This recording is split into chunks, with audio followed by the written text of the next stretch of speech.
देखिए अब जनाब कांग्रेस ने गठबंधन को अब जनबंधन बना दिया है कि ये जनबंधन होगा, इसमें इंडिया वाले भी आ जाएंगे, हम देखेंगे कौन ईमानदार है उसको हम अपने गठबंधन में ले लेंगे।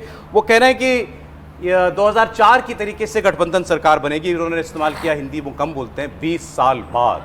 20 साल बाद एक पिक्चर भी थी, हाँ 20 साल बाद में जो ऐसा वो बड़ा हीरो थे और उसमें एक आत्मा की कहानी, प्रतिशोधी आत्मा की बात, प्रतिशोधी आत्मा तो बहुत किसकी प्रतिशोध वाली आत्मा बहुत सारे लोग प्रतिशोध लेना चाहते हैं नरेंद्र मोदी से। नहीं, आत्मा किसकी है? अब आत्मा ये एक मैंने केजरीवाल जी का शरीर और आत्मा का को बोला ही था मोदी जी ने, तो शरद पवार तैयार आता हूँ जेल में आत्मा उनकी बाहर है और शरीर का उन्हीं का बहुत सारी आत्माएं घूम रही है। मैं ये तृप्त होना है, पूरा सुना है। देखिए लोकतंत्र की आत्मा उसका सम्मान रहे और वो कायम रहे, वो फल फूले जिंदा रहे, यही हम चाहते हैं। देखिए जयराम जी को मैंने सुना, देखिए सपने देखना और दावे करना बड़ा आसान है।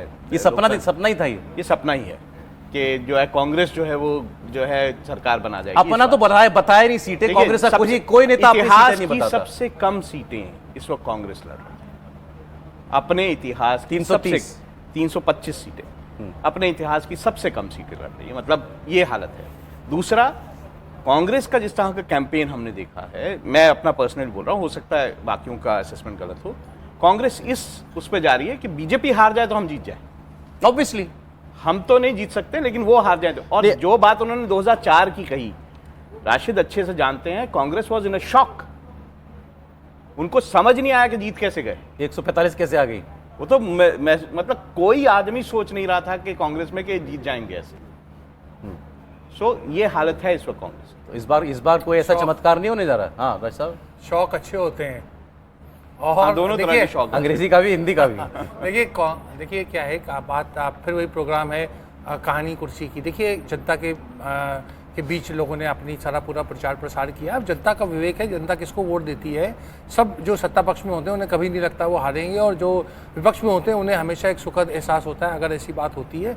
वैकल्पिक सरकार की ये बिल्कुल आप नहीं कह सकते कि नहीं बन सकती है। आप रूल आउट नहीं करेंगे जो जयराम रमेश कह रहे हैं 2004 को रूल आउट। उसका कारण ये है क्योंकि देखिए हमारे देश में जो संसदीय प्रणाली 272, अगर नरेंद्र मोदी जी भाजपा 272 के आसपास हो, 250 260 भी, तो मुझे लगता है आसानी से सरकार बन जाएगी और नरेंद्र मोदी जी फिर वापस एक प्रधानमंत्री के रूप में तीसरे काल में वापस आएंगे। लेकिन अगर संख्या और ज़्यादा गिरती है, जैसे हम लोगों ने आज आकलन भी किया, महाराष्ट्र की बात मैंने कही, बिहार की बात करी, अगर यहाँ भारी गिरावट आती है और दूसरे राज्यों में उतना सपोर्ट नहीं मिलता और 200 220 225, तो देखिए जो ब्रिटेन में जो पार्लियामेंट्री डेमोक्रेसी है, वहाँ अगर इनकम्बेंट प्राइम मिनिस्टर, मतलब जो कुर्सी के ऊपर होता है प्रधानमंत्री, अगर वो उसको सिंपल मेजॉरिटी नहीं मिलती, एक पार्टी को बहुमत नहीं मिलता, तो वो कम से कम अपनी दावेदारी नहीं ठोकता है। ये ऐसी परंपरा है।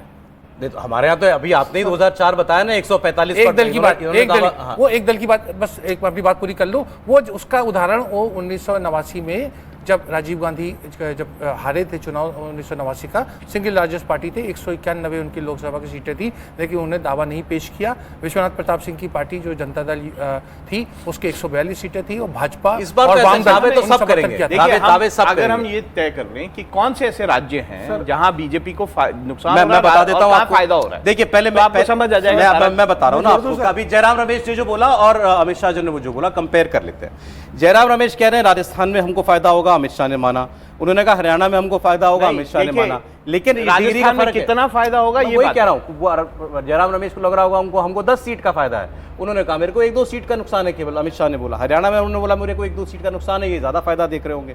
फिर उन्होंने कहा कर्नाटक के बारे में अमित शाह ने कोई नंबर नहीं दिया, लेकिन उन्होंने कहा कि कर्नाटक को लेकर आप निश्चिंत रहिए, नंबर उन्होंने नहीं दिया था। मैं ये कह रहा हूं मध्य प्रदेश में जयराम रमेश ने कहा तेलंगाना कांग्रेस कह रही है हम बहुत बढ़ेंगे, जहां पर उन्होंने भी सरकार बनाई है।